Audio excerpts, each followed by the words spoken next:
자, 지금 여러분은 지구상에서 가장 신비롭고 동시에 가장 폐쇄적인 길을 걷고 있습니다. 양옆을 한번 보시죠. 높이가 무려 80m, 아파트 30층 높이의 거대한 바위들이 우리를 집어삼킬 듯 굽어보고 있습니다. 이곳은 요르단의 남부 황량한 사막 한가운데 자리잡은 좁은 협곡, 시크입니다. 숨이 턱턱 막히는 더위, 그리고 머리 위로 쏟아지는 뜨거운 태양조차 이 깊은 바위 틈새로는 감이 들어오지 못합니다. 오직 고요함, 그리고 수천 년 전 이곳을 지나갔을 낙타의 방울소리 같은 환청만이 감돌 뿐이죠. 그리고 마침내 영원할 것 같던 어둠의 터널이 끝나는 순간 우리의 눈앞에는 믿을 수 없는 광경이 펼쳐집니다. 보이시나요? 저 압도적인 존재감이 마치 거인들이 붉은 사암을 맨손으로 빚어놓은 듯한 저 건축물. 영화 인디아나 존스에서 성배를 찾기 위해 들어갔던 바로 그곳 알카즈네입니다. 하지만 이것은 영화 세트장이 아닙니다. CG도 아닙니다. 무려 2000년 전 망치와 정 하나로 거대한 바위산의 배를 갈라 조각해낸 인류 역사상 가장 불가사의한 도시. 오늘 우리는 모래바람 속에 잠들어 있던 영원한 시간의 절반만큼 오래된 장밋빛 도시 페트라로 들어갑니다. 가까이서 한번 볼까요? 이 기둥을 만져보면 놀랍게도 돌을 쌓아 올린 흔적이 전혀 없습니다. 보통의 건축물은 바닥부터 돌을 차곡차곡 쌓아 올리죠? 그게 상식입니다. 하지만 페트라는 다릅니다. 이건 건축이 아니라 거대한 조각입니다. 고대의 장인들은 저 까마득한 절벽 꼭대기에 위태롭게 매달려 위에서부터 아래로 바위를 깎아 내려왔습니다. 실수란 용납되지 않았습니다. 한번 잘못 깎아내면 돌을 다시 붙일 수 없으니까요. 이 완벽한 대칭, 우아한 곡선. 도대체 누가 왜 이 척박한 사막 한가운데에 이런 미친 짓에 가까운 걸작을 남겼을까요? 그 주인공은 바로 나바테아인들입니다. 지금은 역사 속으로 사라져버린 이 유목민들은 사실 고대의 가장 위대한 사막의 엔지니어이자 국제무역상들이었습니다. 여러분, 사막에서 가장 귀한 게 뭘까요? 금? 보석? 아닙니다. 바로 물이죠. 연간 강수량이 150mm도 안 되는 이 메마른 땅에서 나바테아인들은 기적을 만들어냈습니다. 그들은 바위산의 경사면을 따라 정교한 수로를 팠습니다. 비가 한번 쏟아지면 그 빗물은 낭비되지 않고 도시 곳곳에 설치된 거대한 지하 물탱크로 모여들었죠. 심지어 홍수가 나면 물의 유속을 조절해서 댐으로 막아내고 그 물을 식수와 농업용수로 돌려 쓰는 치수 기술까지 가지고 있었습니다. 현대 토목공학자들도 혀를 내두를 정도의 완벽한 수도 시스템입니다. 상상해보세요. 바깥 세상은 타들어가는 갈증에 허덕일 때 이곳 페트라의 광장에는 분수가 솟구치고 수영장에는 물이 넘실거렸습니다. 지친 대상들에게 이곳은 단순한 경유지가 아니었습니다. 사막의 신기루가 아닌 진짜 존재하는 낙원이었던 겁니다. 그들은 이 물을 무기 삼아부를 축적했습니다. 아라비아 반도에서 올라오는 유향과 모략, 중국에서 오는 비단, 인도에서 오는 향신료, 동서양을 잇는 모든 보물들이 이 붉은 협곡을 통과해야만 했습니다. 나바테아인들은 통행세를 받고 물과 휴식을 제공하며 막대한 풀을 쌓았죠. 지금 여러분이 보고 있는 저 화려한 건물들은 그들이 벌어들인 엄청난 오일 머니 아니 향신료 머니로 깎아 만든 그들의 자부심 덩어리인 셈입니다. 도시 안쪽으로 더 깊이 들어가 볼까요? 여기 거대한 원형 극장이 보입니다.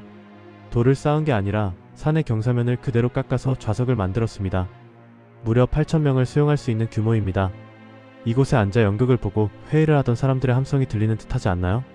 하지만 페트라의 진짜 얼굴은 관광객들이 주로 머무는 이 평지에서는 다 보이지 않습니다.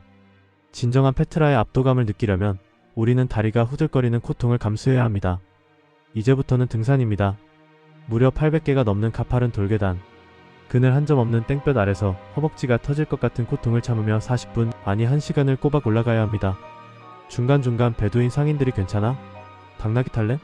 하고 유혹하지만 우리는 묵묵히 걸음을 옮깁니다. 숨이 턱끝까지 차오르고 도대체 왜 사서 이 고생인가 싶을 때쯤 갑자기 시야가 탁 트이며 산 정상의 평원이 나타납니다. 그리고 마주하게 되는 이 절대적인 위용. 알테이르 수도원입니다. 아까 보았던 알카즈네보다 폭이 50m, 높이가 45m로 훨씬 더 거대합니다. 입구의 문 높이만 해도 8m, 사람 키의 4-5배가 넘습니다. 저 문지방을 넘으려면 거인이라도 되어야 할 것 같습니다. 알카즈네가 여성적이고 섬세하다면 이곳 알테이르는 남성적이고 투박하며 힘이 넘칩니다. 이 꼭대기 새들조차 쉬어가는 이 높은 곳에 그들은 도대체 무엇을 위해 이토록 거대한 성전을 조각했을까요? 신에게 조금이라도 더 가까이 가고 싶었던 인간의 간절한 욕망이었을까요? 이곳에 서서 아래를 내려다보면 세상은 온통 붉은빛과 검은빛이 뒤섞인 기암괴석의 바다입니다. 마치 화성에 홀로 불시착한 것 같은 기분마저 듭니다. 이 황홀하고도 고독한 풍경 속에서 나바테아인들은 수백 년간 번영을 누렸습니다. 하지만 영원한 제국은 없는 법이죠. 서기 363년 운명의 날이 찾아옵니다. 대지진이 페트라를 강타했습니다. 건물들은 무너져 내렸고 무엇보다 그들의 생명줄이었던 정교한 수로 시스템이 파괴되었습니다. 엎친 데 덮친 격으로 로마 제국이 해상 무역로를 개척하면서 사막을 건너는 대상들의 발길도 끊기기 시작했죠. 물이 마르고 돈이 마르고 사람들의 발길마저 끊긴 도시 페트라는 서서히 죽어갔습니다. 결국 7세기경 이 도시는 역사책에서조차 완전히 지워져 버립니다. 오직 소수의 베두인 유목민들만이 이 전설의 도시를 알고 있었지만 그들은 이 비밀을 목숨처럼 지켰습니다. 보물을 노리는 외부인들이 들어오는 것을 원치 않았으니까요. 그렇게 1000년이 넘는 세월 동안 페트라는 서양 세계에 존재하지 않는 도시, 사라진 도시로만 구전되었습니다. 그러다 1812년 한 젊은 스위스 탐험가가 요르단 사막에 나타납니다. 그의 이름은 요한 루트비 브루크하르트. 그는 이 잃어버린 도시를 찾기 위해 자신의 신분을 철저히 숨겼습니다. 이슬람 경전을 달달 외우고 아랍어를 완벽하게 구사하며 이름을 셰이크 이브라임으로 바꾸고 무슬림 순례자로 위장했죠. 만약 정체가 들통난다면 그 자리에서 목숨을 잃을 수도 있는 위험천만한 도박이었습니다. 이 근처의 선지자 아론의 무덤에 제사를 지내러 가고 싶소. 그는 베두인 가이드를 속여 그 금지된 협곡 시크로 들어서는데 성공합니다. 심장은 터질 듯 뛰었지만 겉으로는 태연한 척 걸음을 옮겼을 겁니다.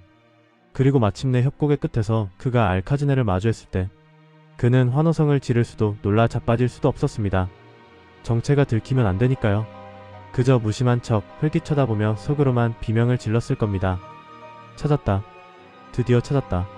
1000년의 잠에서 페트라가 다시 세상 밖으로 깨어나는 순간이었습니다. 오늘날 페트라는 세계 7대 불가사의 중 하나가 되어 전 세계 사람들을 불러 모으고 있습니다. 하지만 해가 지고 관광객들의 소란스러움이 사라진 밤이 찾아오면 페트라는 다시 고요한 침묵 속으로 빠져듭니다. 알카즈네 앞을 수놓은 수천 개의 촛불.